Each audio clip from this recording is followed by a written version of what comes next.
is a question that we ask ourselves every day. It is an inquiry of possibility. It is an inquiry of alternative realities. What if is linked to change, and change is inevitable. What if is one of the reasons why many of us decided to come here to the School of Public Health. What if usually leads to more questions than answers. It is a driver of investigation. What if is a question of science. I would like to share a story of a what if question that I asked myself that made me change my perception about food and my appreciation for food. So this story began on December the 26th. I was on Twitter and I received this notification about a very interesting headline from the New England Journal of Medicine. And I decided, what if I try if? So if not only pops into my mind to try to figure out plot twists of movies, but if also stands for intermittent fasting. So what is intermittent fasting? Intermittent fasting is this method of basically restricting your caloric intake to a narrower feeding period between 6 and 8 hours, and then fasting between 16 and 18 hours a day.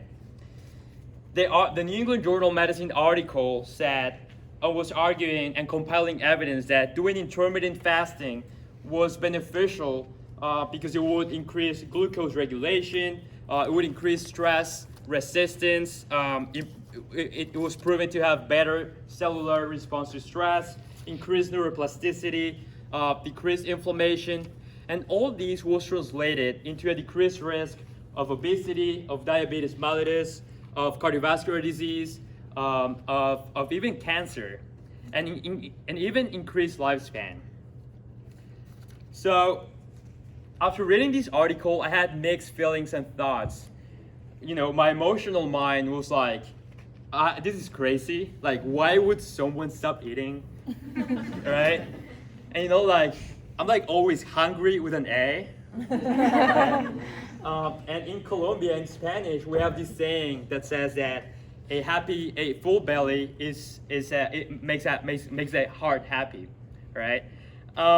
And I was convinced that by having a happy heart and a full belly, that's how it was gonna improve my lifespan. But then my rational mind, that left hemisphere, that scientist, a statistical calculator, left hemisphere, control freak hemisphere, was like, wait a second. We are going to make an N of 1 trial, and you are going to be the subject of investigation. My rational mind was determined to defeat hunger in the name of science. And intermittent fasting became my 2020 resolution. And oh boy, I remember that double cheeseburger with tater tots that I had in January 12th before I started this. It was so good, I even forgot what I was getting into. So basically, the way it worked is I would start eating at 7:30 in the morning and stop eating at 3:30 p.m.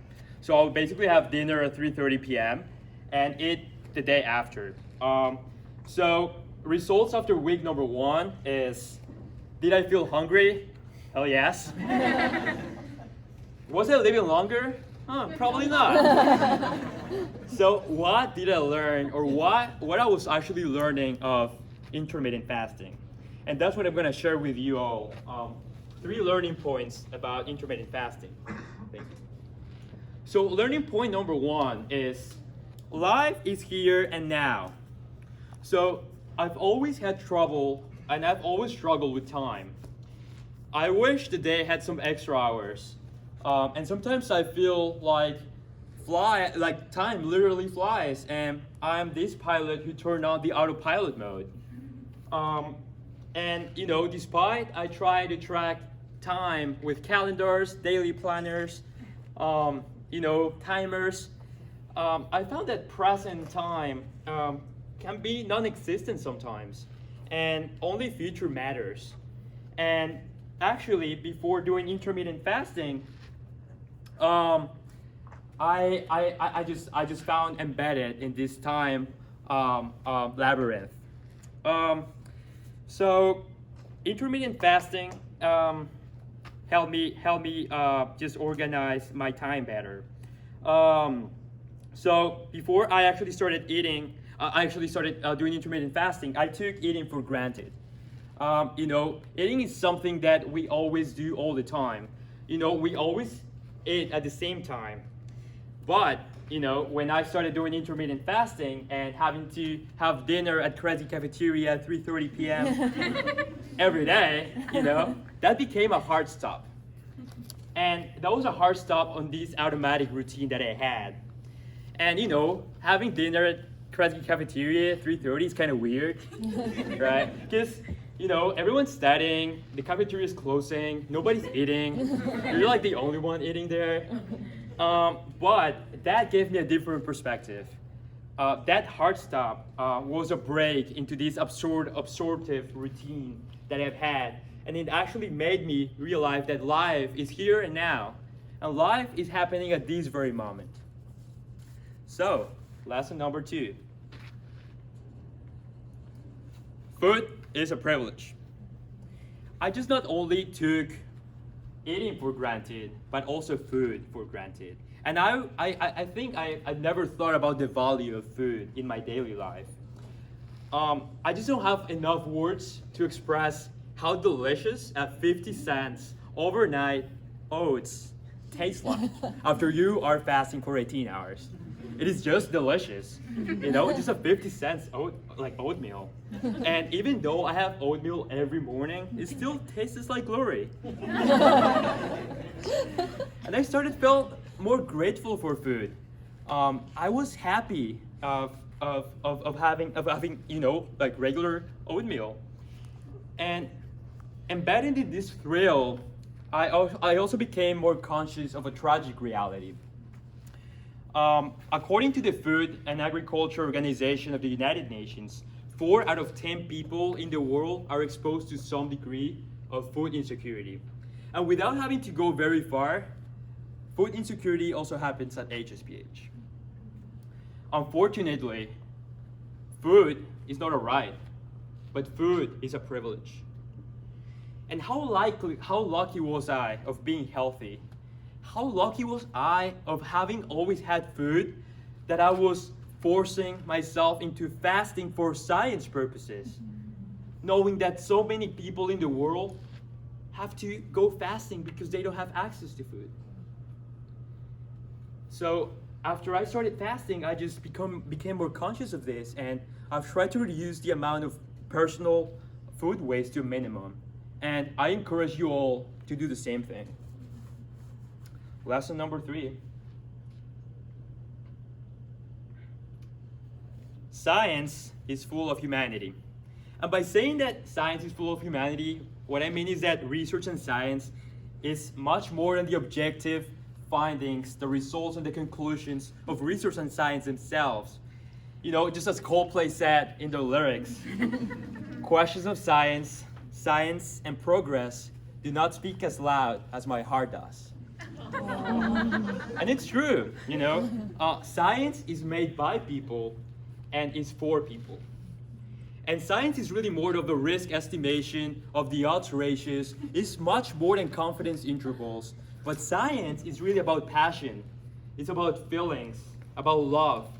Science is also about spirituality and vulnerability. So before I tried intermittent fasting, and this whole journey started, and right after I read the New England Journal of Medicine article, I was like, I am going to fight oxidative stress. Ketone bodies are gonna make myself, be more fit. And I am going to reduce my cardiometabolic risk. And, I'm probably gonna live 100 years and be disease-free. But you know what? Nothing of that has happened. And maybe it's not gonna happen, right? But I'm glad it didn't. Because by trying to understand the science behind intermittent fasting, I reminded myself of my own humanity of doing science. you know, trying to learn more about intermittent fasting has also made me realize and become more appreciative of the flavor of food. You know, or even just enjoying lunch with some of my friends here, like Rebecca or Olivia or Valentina or Taha. You know, being more present in those day-to-day interactions that involve food has really been one of those teachings of this journey. I also feel that there shouldn't be a separation between our rational and emotional minds. We human beings are not divided entities, and our neural pathways of emotion and being rational are interconnected. So why shouldn't be science and emotion connected as well? I just want to finalize by an invitation. I invite you to ask yourself more if questions. Even if it sounds uncommon or if it sounds difficult, feeling hungry wasn't easy, but those feelings of feeling hungry translated and transform actually into learning things I've never considered. So it's hard to step outside of our comfort zone, but whether you like it or not, when we step out of our comfort zone, we grow. And change is inherently growing. So I invite you to ask yourselves, what if?